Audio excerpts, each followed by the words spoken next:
The Suburban One League promotes good sportsmanship by student athletes, coaches, and spectators. We request your cooperation by supporting the participants and officials in a positive manner. Profanity, racial, or sexist comments or other intimidating actions at officials, student athletes, or team representative will not be tolerated. Individuals making such remarks may be removed from the site of competition. Also, consumption or possession of alcoholic beverages and use of artificial noisemakers are prohibited. And now let's meet some of our 2017 coaching staff.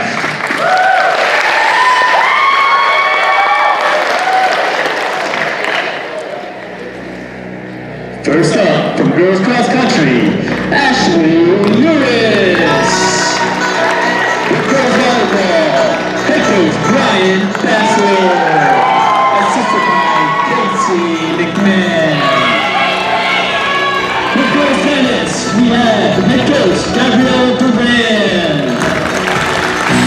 On our field hockey staff, Kirsten Morty, Lindsay McCall, and head coach Kelsey Hedler. Girls soccer, head coach Brandon Hines. Assisted by Elise Guerra, Al Tossi, and Mary Vincent-Reno.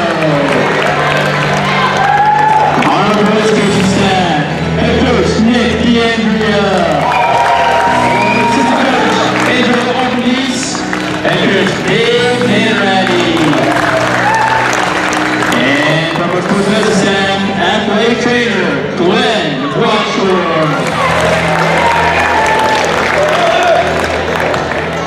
Alright, thank you guys. That was more to humor myself than anything else, but thanks, Barb.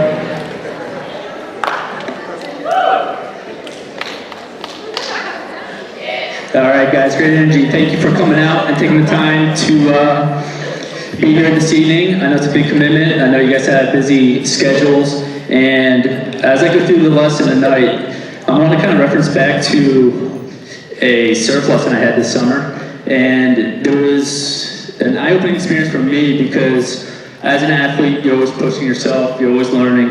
And there were three main things that I took away from the surf lesson. And quick show of hands, how many of you surfed in here? There's a few, right? I'm by no means a good surfer. And there was nothing more frustrating for me when you get on the water and you are either trying to catch that wave and it goes right underneath of you, or you get up on top of it and it throws you down. And so it's a lot like playing sports. You have your ups and downs. But the one thing my surf instructor told me was you have to make the commitment. When you sacrifice yourself day in and day out, when you're on the water, you select your wave. You commit fully to that wave. You either have to go harder, you back off. When you start to pop up on the board, you either go ahead of the board or you come back. And it's same with sports. You guys are out here, you've made your commitment, right? And through the season for the next 16 weeks, and yes, I did say 16 weeks because I hope every team here is competing for a state championship in 16 weeks. You know, you're all in. The other thing is fundamentals. Fundamentals don't change. The first thing I asked him is, what do I need to do to prepare to go out tomorrow on the water? And at first I was like disappointed in the advice. The advice I got was drink plenty of water, eat granola so you're well nourished when you're out there, get a good rash guard, wear sunscreen. And he's like, it doesn't matter where you surf, you gotta take care of the fundamentals and be ready to paddle. So, same with, we're gonna go through some of the fundamentals here tonight for you. And the last thing is, do more than is expected. And he said the most common mistake people make is when they think they have that wave, they stand right up and they wanna ride it. You have to give yourself 2 or 3 extra strong paddles to make sure you're on that wave. And so don't give up on it too early. So first of all, make the commitment. You guys have committed to play a sport this year. You've made the commitment to be part of a team. And more importantly, you made the commitment to represent William Tennant. So throughout the season, don't forget your commitment. Currently, this was just published, I don't know how many of you saw this, but the National Federation of High School Sports put out that high school sports participation is currently at an all-time high. There's over 8 million high school athletes across the country. That is huge, but that also means for those of you who want to compete at a high level, that may want to go on and play college sports, guess what? There's 8 million other student athletes out there doing the same exact thing you are, and they have to take care of the fundamentals, and what will set us apart is doing more than what is expected. So, we already took care of our impact, we took care of our physicals, and we made it through week 1. I want you guys to all give yourselves a round of applause to make it through week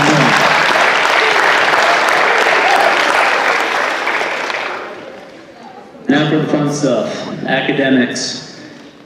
2 failing grades, right? As a student athlete, you'll be getting a call to my office. We run the reports on Monday mornings, and I always call athletes down to my office first to make them aware that they're potentially failing 2 classes. A lot of times it's something simple as, I missed homework, I missed a test, I have plans to make it up already, and on Tuesday or Wednesday this week, I'll have it made up and we'll be square. I'll track those athletes, and the following week, if they're back on the ineligibility list, then you will be suspended for a minimum of 1 week. You can practice, you just can't play in games during that time, and we monitor, make sure you get the help that you need. All of our teachers have classroom hours after school on Tuesdays and Thursdays. They're there till 3 o'clock. I highly recommend you take advantage of it, especially game schedules become difficult, right? You guys miss a lot of work if you get out at 1:45 for an early dismissal to get to that 3:30 game. So always be clear, transparent with your teachers, and be proactive, right? This gets into doing more than what's expected. Go to them in advance, because if you stay ahead of it, it becomes a less of a distraction for you, and therefore you can fully concentrate on your sport. Attendance, you have to be in the classroom by 10:40. Again, I wouldn't even mess around with it. I would just get to school by first period and put in a full day. I will make exceptions. I realize emergencies come up. You may have a death in the family, a funeral to attend, doctor's appointments, I realize are hard to get these days. And so if you have a doctor appointment scheduled in advance, just communicate that with me at least 24 hours in advance if you can, and we'll make sure you get situated on your attendance. Satisfactory behavior. This one doesn't just pertain to what you do on the athletic fields. This is in the hallways. This is when you're in the community. Where's Brianna Riccardi at? She was already busting my chops tonight. She's like, oh, we're going to get to hear about all the incidents, Mr. Shade. I'm like, that was last year's speech. It's a new speech this year. But your behavior, you know, it can only be 1 or 2 individuals that do an action. But when that story gets told and it's whispered down the lane, it's no longer just 1 or 2 individuals. It's the whole team's associated with it. And when it leaves the walls of William Tennant and I go to AD meetings and all that, it now becomes a school-wide epidemic. You know, it's amazing how quickly things snowball. So hold your teammates accountable for your actions, and represent William Tennant in the highest regard possible. Traveling with the team. This one, especially in the conference that we're in, I know is difficult. Many of you parents out here, you have multiple children, and sometimes you have to be at North Penn to support your one kid, and then you might have a travel to game in Council Rock that you have to get to. And you know, going on the bus to and from may not be possible.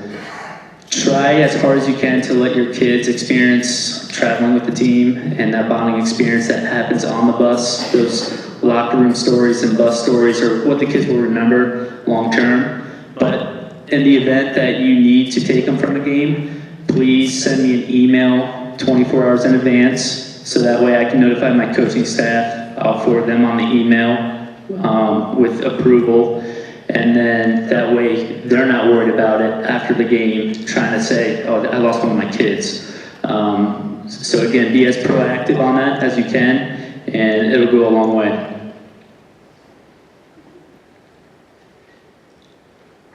Simple, self-explanatory, no drugs, alcohol, tobacco. Any violations will put into effect school disciplinary actions as laid out in the student handbook. Hazing and harassment, bullying, again, zero tolerance.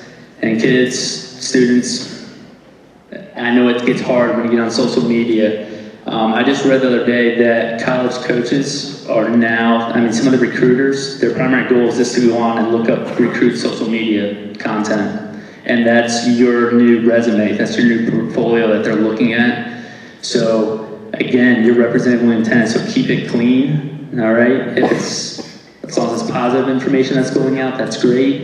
It can be a valuable tool, and we do use it here with our communication chains, and that's how we get out a lot of our information. But again, be very mindful of what you're putting on social media. The communication chain. I always recommend that every athlete first has a conversation with your coach. Okay, if you have any concerns, issues, talk it out with them. If you don't get the response that you like, invite your parents in for the conversation with the coach. The third step is where I become involved. And then the fourth step, we add the Dr. Best or another administrator here at the school. A lot of these issues that you guys face can easily be resolved with your coaching staff. I know that they are here for you. They want you guys to succeed and have the best experience possible. They have difficult decisions to make each and every day, and even just forming their lineups and making their cuts. We have a lot of conversations around that topic, so please be mindful. Also, don't address the coach right after a game or right before a game. Again, that becomes a major distraction to the team, to the coach, to the players. Arrange a meeting, set it up 24 hours or so after the fact, and they will entertain those conversations with you.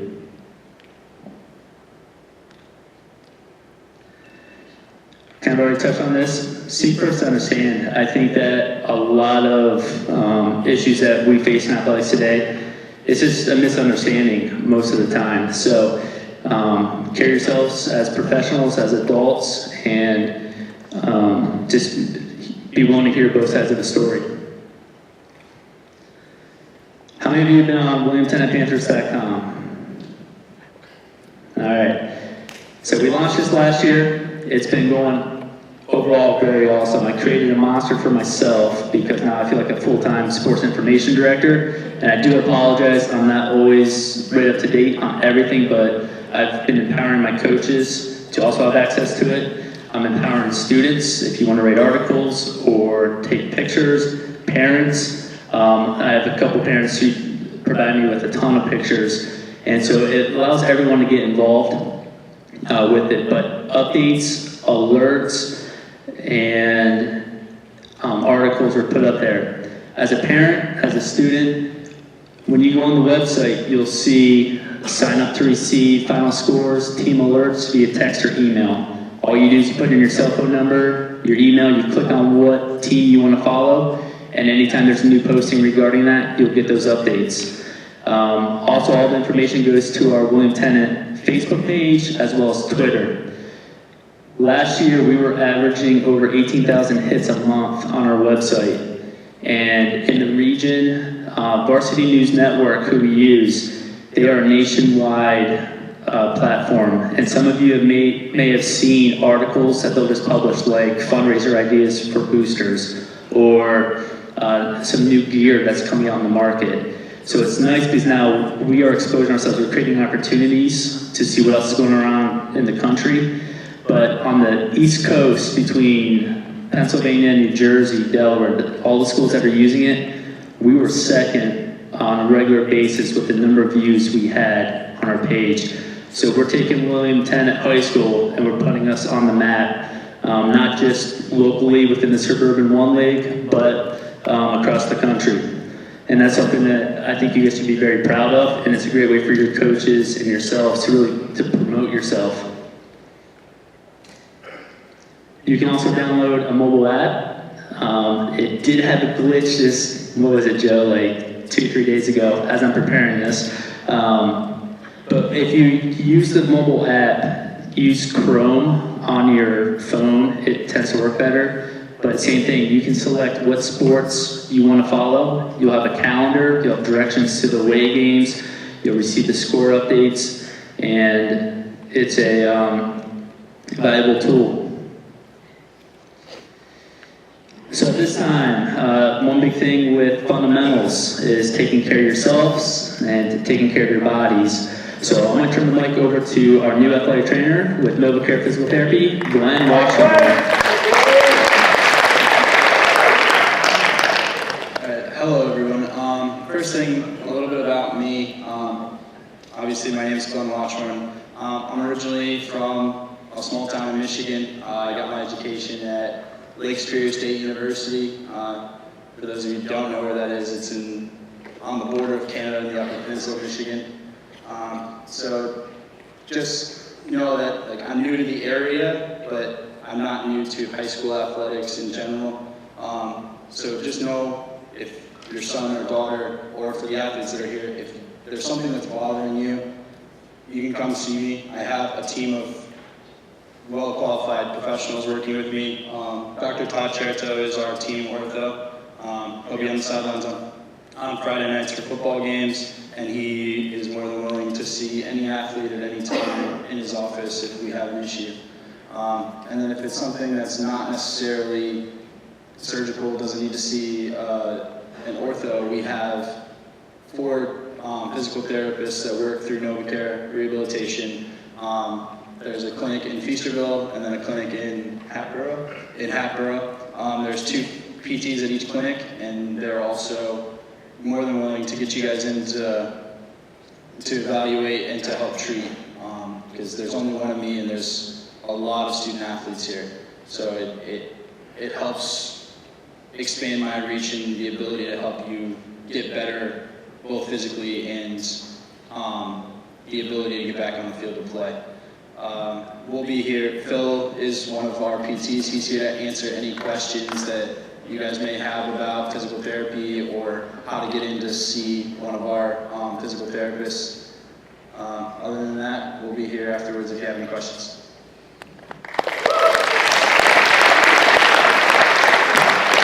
Thank you, Glenn. Now, we're on the topic of sports medicine. This is a topic that I don't always feel the most comfortable addressing, but I received a phone call today from the fire marshal, and the one thing that he goes, "You're having a student athlete presentation tonight?" And I said, "Yeah." And he goes, "If you can do us a favor, please address the situation of parking in the fire lanes out in front of the school." I realized our building is not laid out in the best situation, especially for those getting to the gym. But we did have issues last year where an ambulance was trying to get up. We had to call 911. The ambulance couldn't get up through the fire loop. So it does prohibit quick service on that. And the other is we actually had an opponent's team bus get stuck in the loop because it started pulling in and then realized they couldn't make the turn, and created an issue that way. So if you can be mindful, I understand, again, if you're bringing stuff in, if you're a booster parent and you're unloading or you're dropping someone off or you're gonna sit in the car and wait, that's fine. But not to make it a regular habit of parking in that space. We do greatly appreciate it. I've already touched on this one, so go on. All right, moving on to do more than is expected. Those of you who listened to me last year, my big thing and big challenge to every team was to win the sportsmanship award for your program. And to me, sportsmanship is the foundation. Whether we're losing or we're winning, that has to be the constant. And we have to be unwavering. And sometimes we have to push ourselves even harder, especially when other teams demonstrate poor sportsmanship. How do we rise above that? So I gave you guys that challenge last year. And we had a lot of teams win the sportsmanship award.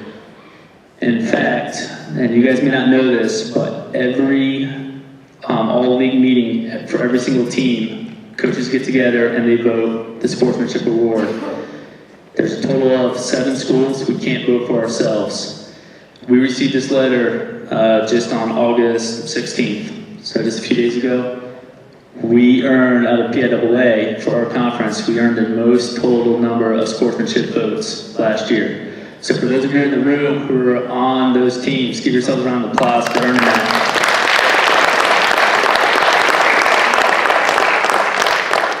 Now the hard part, we need to repeat it again this year. All right, we won it last year. People may not want to give it to us, so we have to work even harder this year to demonstrate that behavior and continue the good work. Again, excel in your classrooms, be a role model, be a leader. For students, you may not realize this, on National Federation of High School Sports, there are a ton of free courses for you to take. Whether you want to be a captain, there's courses on sportsmanship, there's courses on like college recruiting. It's a free resource out there. Start investing in yourselves and take advantage. A lot of them are only, half hour, hour long, but you can start to build your portfolio just by taking those.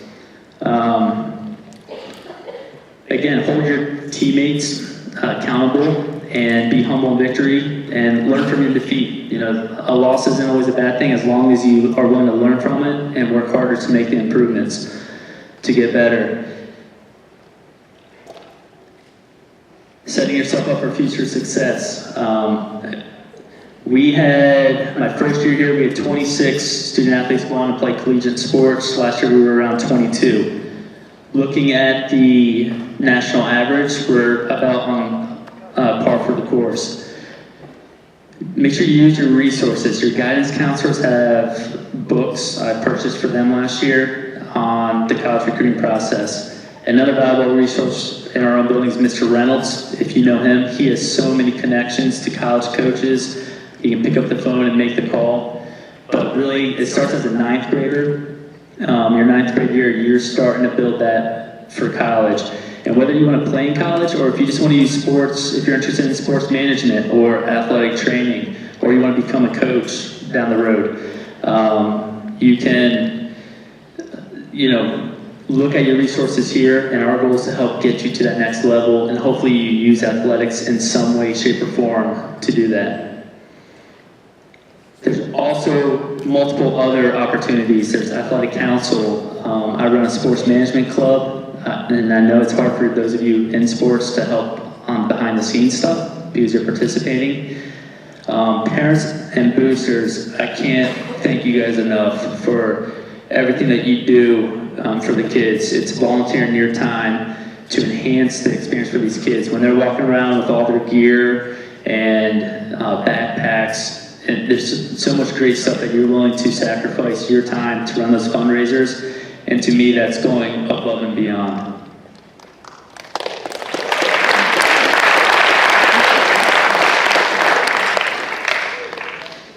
Fan experience and fan club, I'm kind of charging the athletes with this. If you guys, I look at Black and White Night, I look at Powder Puff, great events in this school. And if, as a ninth grader, if you haven't had a chance to participate in it yet, but what makes it so great is that it's run by the students, and it's what you're passionate about. So athletics is the same way. We have a very supportive administrative staff here. My job is to make sure that we stay within the parameters and that we're not breaking any rules or violations within PIAA or the Suburban One League. But if you have ideas that you want to bring to make this experience the best, to have your friends come out, support you, what they want, come to me and talk. This year, I want to take on the personal challenge of meeting with the captains, at least on a regular basis. So captains, if I call you down to my office during the lunch, you're not in trouble. I just want to talk. I just want to see what's going on behind the scenes, what you want to do to make your experience better and your team's experience better. So again, tonight, 3 main takeaway points. Remember your commitment, fundamentals never change, and do more than is expected. At this time, any of the coaches who are going to have the parent meetings will break off into different areas of the auditorium. I know girls soccer is going to Mr. Hans's classroom. Also, when you guys are finished, we'll have a table set up. I will be selling family passes. So for a family of 4, it's $50. And that gets you into any William Tennant event here at William Tennant for the entire school year. The student passes are $25. So we'll have those. We also sell them at all of our athletic events. So if you don't have payment on it tonight, you come out to the contest, we'll have them for sale there as well. But I want to welcome you all to the 2017 season.